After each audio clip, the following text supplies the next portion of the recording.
Sometimes the moment you finally start doing everything right is the moment the organization decides you are easier to remove.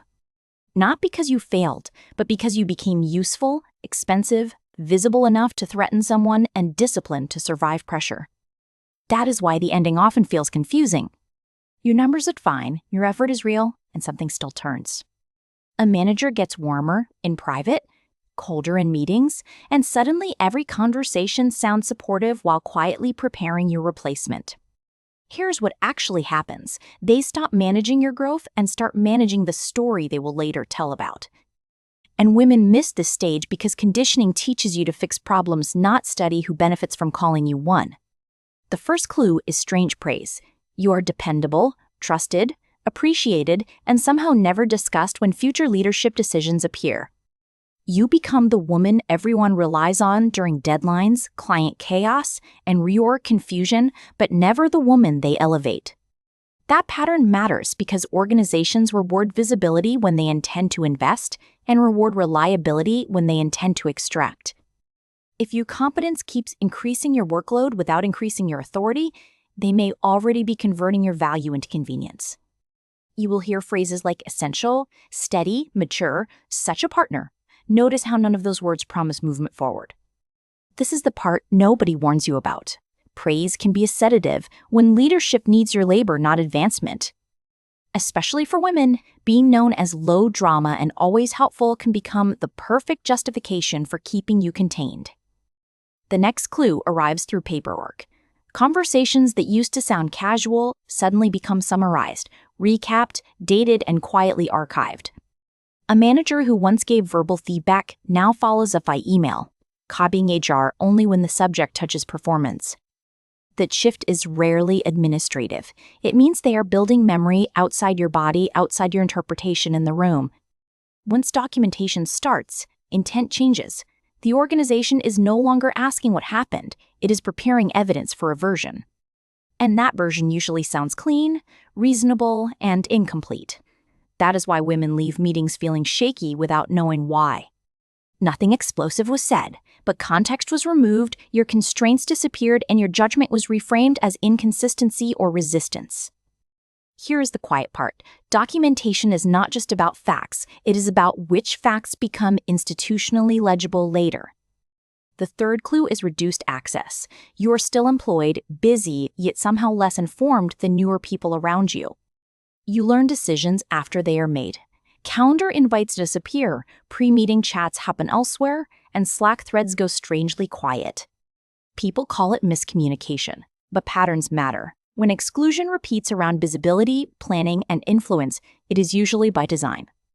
Because managing someone out often starts by separating her from context, a disconnected employee is easier to misread and blame. This is especially brutal for women whose reputation depends on invisible relational work, the kind nobody tracks until it disappears. You used to smooth conflicts, translate tension, remember deadlines, and rescue launches. Then suddenly you're described as less collaborative. What makes this worse is how exclusion changes your behavior. You ask more questions, sound more anxious, and look less secure. Then the same people who withheld context start reading your uncertainty as proof that you are no longer operating strategically. The fourth clue is moving standards. Goals become softer, vaguer, and easier to weaponize exactly when your standing weakens internally. One month, you were praised for speed. The next month, you are told speed created risk, and more polish mattered. You were hired for decisiveness, then criticized for being too firm. You were hired for warmth, then penalized for tone. This is not confusion, it is leverage. If standards keep moving, you can never fully repair the gap they describe. And when women enter repair mode, they often overperform, overexplain, and self-correct publicly, which accidentally strengthens the negative narrative further. Because the workplace punishes many women twice, first through ambiguity, then through the visible strain ambiguity creates inside them afterward. The fifth clue looks supportive at first. A manager says she wants to help you succeed, then introduces HR early. Maybe it is framed as alignment, resources, or clearer expectations. Maybe they say everyone deserves structure during a difficult season. But pay attention to sequence. If support arrives only after access shrinks, narratives harden, and trust erodes, it is containment. Human resources does not enter most stories as a moral referee. It enters as a risk manager for the institution. That does not mean every HR partner is malicious. It means their loyalty is structured, and structure matters under pressure. Once HR is in the room, language becomes sanitized. Your experience becomes concern, pattern, perception, professionalism, and observed impact metrics. A performance improvement plan is often presented as a bridge back. Sometimes it is. Often it is a choreography document. Its real function may be to establish that you were informed, monitored, offered help, and given a fair procedural pathway. That distinction matters because women on PIPs frequently exhaust themselves trying to improve content when the process is actually reputational. In other words, you may be solving for performance inside a system already solving for documentation, precedent, and defensible removal. The sixth clue is shadow activity around your role. Someone starts joining your meetings, learning files, and copying your language.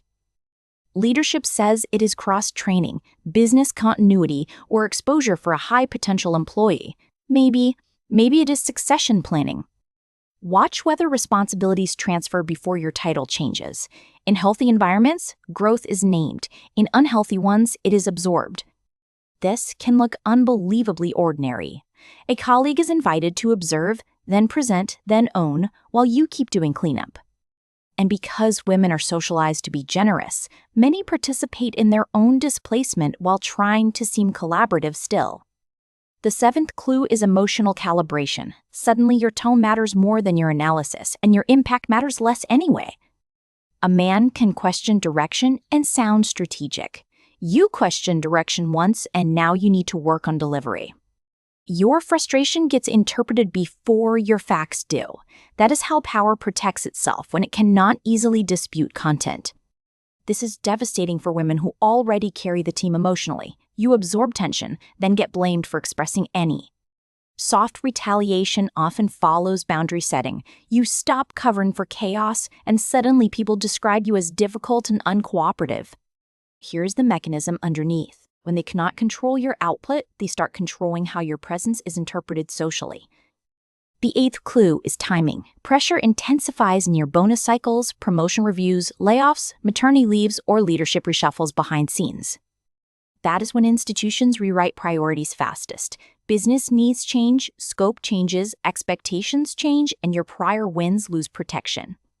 If you are being managed out, the decision often predates the explanation. The explanation simply arrives when logistics are ready. This is why the process feels eerie. You're arguing with a conclusion that was emotionally settled before you entered. Maybe they need a lower salary profile.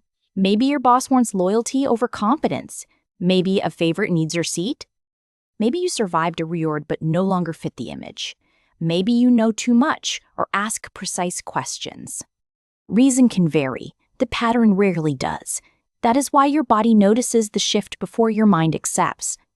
You start dreading Slack, rereading emails, triple-checking tone, and replaying meetings because uncertainty itself becomes part of the management tactic. Confused employees work harder for approval. Clear employees start gathering evidence, protecting options, and watching behavior instead of promises carefully. So if these clues are showing up, do not waste precious energy asking whether you are overreacting or imagining politics. Ask a harder question instead. What story are they building? Who is carrying it? And what records will outlast conversations? Once you ask that, your behavior changes. You stop volunteering context to people committed to misunderstanding you inside official language. You document facts, save messages, summarize meetings, and notice who goes vague when accountability gets close or timelines matter most. You stop defending your character and start tracking contradictions. Character debates are endless. Contradictions are harder for institutions to absorb. You also stop treating HR language as emotional truth. Neutral words can carry very non-neutral intentions when careers are involved. And if a PIP appears, read it like strategy, not shame. Ask what is measurable, what is subjective, what vanished. Notice missing context, impossible timelines, undefined standards, and goals disconnected from your actual role. Those details reveal whether recovery exists. If recovery is real, clarity increases. If removal is the goal, ambiguity multiplies while your emotional labor is harvested quietly. That is why begging for reassurance rarely helps. People managing you out often offer comfort only when it costs nothing. They will say you are valued, then reduce exposure. They will say do not worry, then exclude you from planning. They will praise your professionalism while quietly documenting your attitude. They will invite openness, then punish the first honest answer. And that contradiction is the point. Mixed signals keep you self-focused, which prevents you from accurately reading coordinated behavior patterns. The deeper problem is not job loss. It is narrative loss, the kind that follows you into references and interviews. When an organization manages you out well, it does not merely remove you. It teaches others how to remember you. That is why silence becomes dangerous. If you do not document your reality, institutional memory will document a cleaner fiction. No, this does not mean panic. It means precision. Calm women are harder to corner because they stop arguing feelings. They preserve timelines, names, deliverables, approvals, and changes in scope. They prepare for exits before exits are announced to anyone. They update resumes before confidence returns. They rebuild internal allies carefully, but they stop mistaking access for safety at work. Most importantly, they stop narrating their pain as personal failure. The system often wanted their confusion more than their improvement. That realization is not cynical, it is freeing. Shame dissolves when pattern recognition replaces self-blame and emotional fog at last. You stop asking, what is wrong with me? You start asking, what becomes possible when I finally name this correctly? Because once named, the trap weakens. A hidden rule controls you longer than a visible rule ever can inside work. And once you see the pattern, you understand something painful. Being managed out is often about politics, not worth alone. Your value did not suddenly disappear. It simply stopped serving the people who controlled visibility, interpretation, and institutional protection mechanisms. So if the room feels colder, cleaner, and strangely scripted, believe the pattern before the reassurance. Patterns do not flatter.